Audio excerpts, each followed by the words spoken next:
เริ่มว้าววันนี้นี่เลิกสางพากันสางค่ะไงบ้านดงหมักมีหวานเฮาพร้อมเพียงกันทุกคนน้องใกล้น้อยใหญ่พร้อมกันแล้วมันอยากกินแม่กันลายเด้อฝ่าคนดีไปแห้งเอาโลดตั้งเงินไปเงี้ยแนวกับสบายดีตอนนี้กำลังกินอาหารเที่ยงต้มไก่ตำบักหุ่งแล้วก็ทอดปลาทูปิ่งปลาทูถ่ายไปเรื่อยๆวิดีโอโอ้โหพนักงานเฮา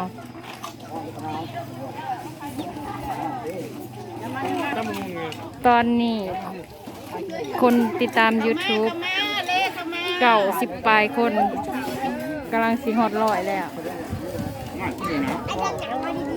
แซ่บบ่แซ่บบ่ตำหูแซ่บต้มไก่เด้แซ่บปิ้งปลาทูเด้ว้าวสุดยอดเลยทอดอะไรว่าเป็นปิ้งทอดอันใดกับคือกันนั่นแหละทอดกับปิ้งกันนี่ไม่เจ้าโอมาเป็นตำมะฮุงเขาลังมาเดี๋ยวลังมาตำมะฮุงนี่พันได้แล้วนะเจ้นี่มุม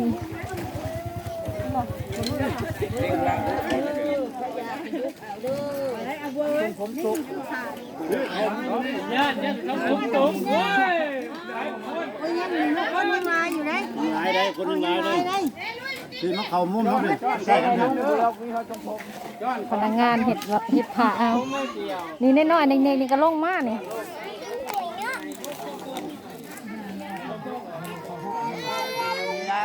แซ่บบ่อาหารแกนี่ตู้อาหารเป็นตะแซ่บขนาดว่ายังจักอย่างเลยได้ว่าคำเขาอัดแขวแล้วก็มิดแล้วเนาะ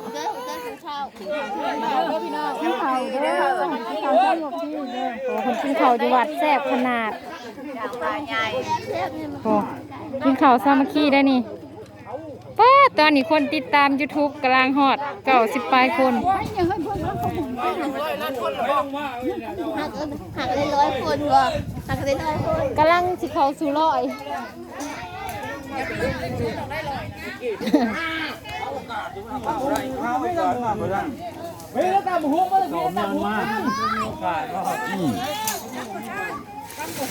พนักงานเฮา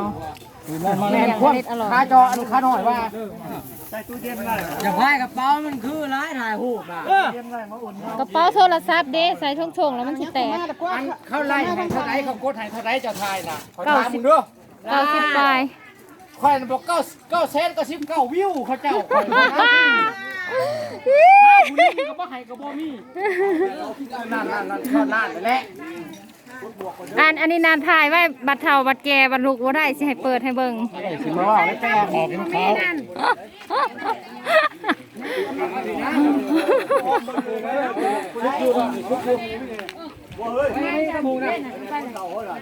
นี่ก็ยังบ่มีตำหุงไม่ที่ตำหุงนั่นตำหุงขายดีขนาดโอ้ไปถ่ายตำหุงก่อน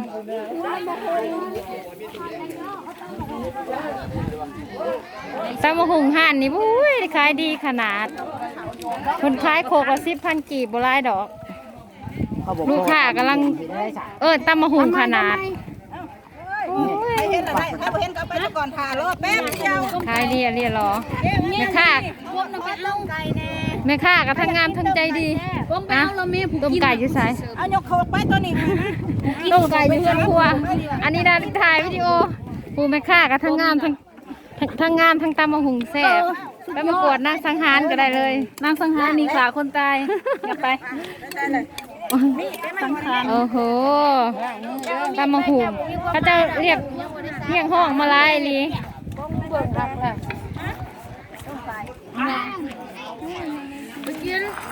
ไว้ให้ซีมเลยเด้อต้มไก่แซ่บนะถ้วยหนึ่งเด้ออยากกินต้มไก่แซ่บตำมะหุงกับเบิร์ดตำมะหุงปิ้งไก่ต้มไก่ปิ้งทอดปลาทูเนาะ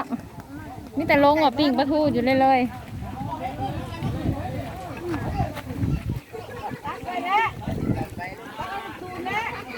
แล้วไม่พลาดตำบักหุ่งบ่พลาด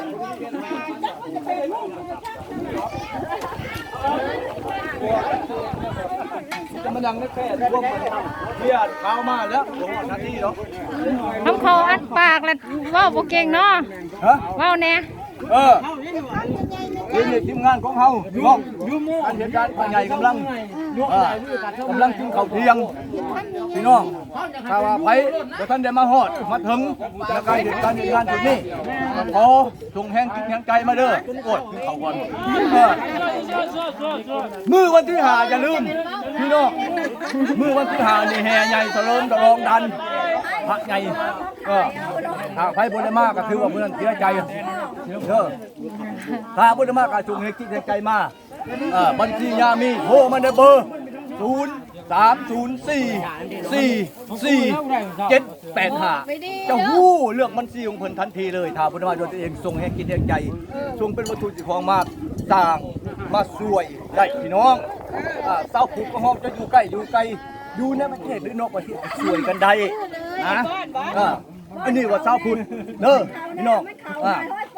อยู่กรุงเทพอยู่ฝรั่งอยู่อเมริกา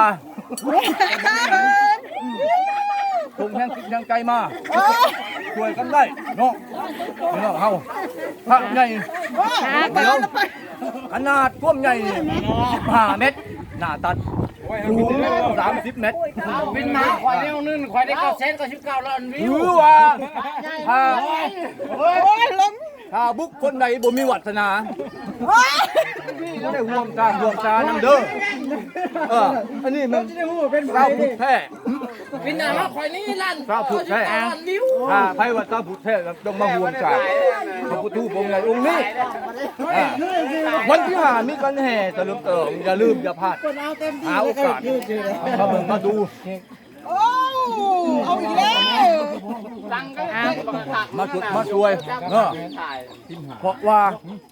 เป็นงานสุดท้ายพี่น้องท่านแห่ชุดนี้เป็นชุดใหญ่ใหญ่ทุกพี่น้อง ให้เราโฆษณานี่ ขาดปัจจัยหลายอย่างการสั่งสาเรื่องการสั่งการชายังขาดปัจจัยราคาครับบุญทั้งเพียงบุญทั้งพอกเนาะมีแต่เงินอยู่ใกล้ๆตำมะฮุงแต่ว่าอยู่ไกลก็มีใจคือกันเด้อเป็นศรัทธาในการสร้างพระใหญ่พระพุทธองค์ใหญ่อยู่ที่น่าคือสิเป็นพระเอกได้เฮาให้ว่าตรงไหนเขาไม่ว่า มาในห้องนะท่านผู้ชมแผนนะสำหรับข้าพเจ้าเองในนามตั้งนายแผนกโฆษณาหวานแต่ระยะนี้ถือว่างานเทดานนี่เป็นขั้นสุดท้ายแล้วสำเร็จแล้วการตัดหมดตอนเวลากินข้าวของเฮาอยู่ใกล้มียังแบบส่งจิตส่งใจส่งวัตถุสิ่งของมาสั่งมาซานำกันสาธุเด้อที่ว่าพระพุทธองค์ใหญ่นี่หน้าตัด15 เมตรสูง30 เมตรนี่คงจะบ่มีอีกแล้วถ้าบ่เป็นองค์นี้เป็นองค์แรกหรือว่าใหญ่กว่าหมู่ได้ใหญ่กว่าหมู่มัดอยู่ในประเทศลาวของเฮาว่าสันตนพี่น้องเนาะมีใจนำดีที่เรียงเสือขาวยิ้มส่งคือเพิ่นสิส่งมาให้เนาะแต่อย่าลืมเด้อติดต่อมาหาทางพระอาจารย์สิพันดรอยู่ในหมายเลขเบอร์โทร030444785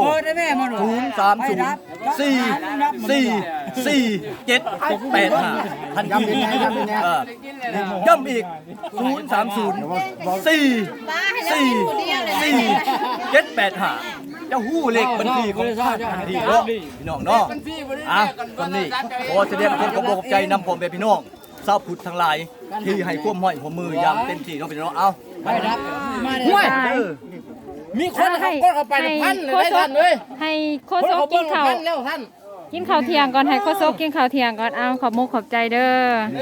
ผู้ที่เขาเบิ่งเขาติดตามเขากดไลค์ YouTube ของข้าพเจ้าบ่ให้อยู่ดีมีแฮงว่าคุณหาบ่โทรบ่นี่เลขบัญชีมันสิขึ้นพร้อม